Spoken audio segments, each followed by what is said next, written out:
typical adolescent, right? 11, 12, 13, that's your pre-adolescent stages, right? So growing up with mom, mom was loving. I'm a mama's boy, as most niggas are, right? Nigga coming out the household with mama and grandmama, he either grandmama's baby or mama's baby, right? So, man, my mother was loving. I slept in the bed with my mama up until I was 9, 10 years old. She had to tell me, boy, go sleep in your own bed. My mother kissed us on our cheeks. We got hugs. So I come from love.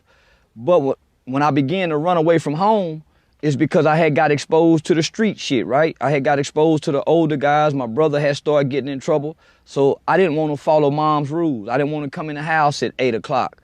I didn't want to have to get up on Saturdays and do major cleanup and wash dishes and wipe the walls and make sure the drawers is wiped out and the clothes is folded. So I didn't want to do that, man. I wanted to be like some of my friends who didn't have what I had, right? So I would run away from a good home to go hang out in the projects with the kids' mothers who they had to sleep on the floor. They went to bed hungry. So I wanted to go to bed hungry. I didn't want to go to bed full and enjoy the luxury of what a middle-class life provided. Because remember, black hip-hop culture make it seem like coming from a good home, you weak. Coming from love, you weak. You know, if you come from clean sheets, you ain't real. So, man, I bought into the bullshit. I wanted to go be dirty so I can be real. I wanted to not have a mother who didn't care about me because I thought that's what made you real as a kid. So I would run away from my good home, man, so I can go be unruly and be a juvenile delinquent in the streets.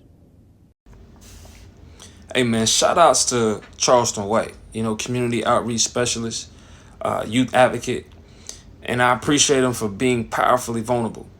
In that snippet, he stated that he would run away from a well-structured home, a home where his mother loved him unconditionally, right? A home where he had an adequate supply of resources, and he would go to the trenches, or he would go to, his friends' homes who were sleeping on the floor, who would go to bed hungry.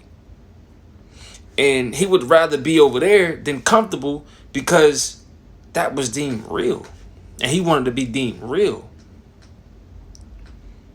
So as a kid, as a young-minded kid who has been shaped and swayed by the environment that he was brought up in, rather put himself through hell just to be solidified as somebody that's real.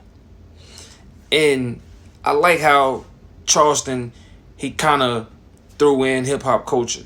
Because at the end of the day, you got hip-hop culture, and it's been happening for decades, right? The culture glorifies transgression. It glorifies struggle. It glorifies, casualties. And so our kids are swayed by that culture in totality. And it's misleading them. So what hip-hop culture has birthed is kids that will lie to themselves and lie to other people, about having love in their homes, about having people that care for them, because society deems that real. Society deems kids or individuals that have to go through that as real, right? And so these kids will embrace discomfort. These kids will embrace, being in survival mode, all because of what society portrays to be real.